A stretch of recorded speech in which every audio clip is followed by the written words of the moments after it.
Mbola anatin'ny fotoam-pahavaratra isika amin'izao fotoana izao fotoana izay natanterahana fikambanana samihafa ny fambolekazo ny Premier ministre ben'ny gouvernement Andriamatoa Jean-Marie Berzika no nitarika izany fambolekazo izany tamin'ity androndroany ity niarahana tamin'ny fikambanana Voarabe. Noroso tamin'ny fambolena zanakazo ny Premier ministre Jean-Marie Berzika lehiben'ny gouvernement niaraka tamin'ny fikambanana Voarabe izay tarihan'Andriamatoa Horasambozafa Cyril io maran'io tetsy amin'ny zaridaina Korondrano Atsinanana. Zava-dehibe tokoa ny ezaka fiarovana ny tontolo iainana sy ny ady amin'ny fahalotoan'ny rivotra. Ny hazo dia ilaina amin'ny toerana rehetrarehetra.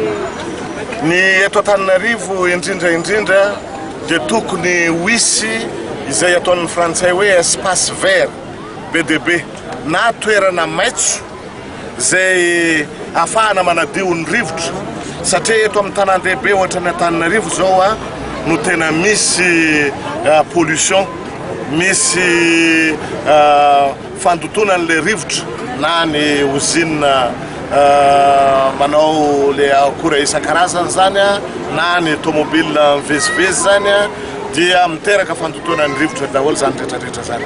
Ny manadio ny rivotra nefa dia ny hazo, ny ala.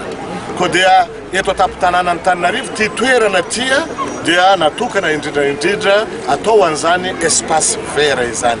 Kararany sitsiny loatra raha ohatra ka majerena koa ny eto andrenivohitra indrindra no sady manatsara ny tanànatsika mevameva izy rehefa misy hazo maniry misy an'izany espace vert zany no sady koa manadio ny rivotra ka dia ataoko fa hoendrika tsara tareha sy tondra fahadiovan'ny rivotra eto Antananarivo ny fambolena hazo eto amin'ity toerana ity.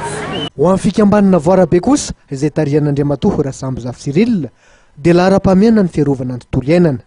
Nilaza ny fikambanana fa hiroso amin'ny fanaraha-maso ny fitombon'ireo zanakazo izay namboleny etsy Korondrano Atsinanana. Notoloran'ny Premier ministre maro-pahatsiarovana ny fikambanana Voarabe noho ny finiavany amin'ny fiarovana ny tontolo iainana.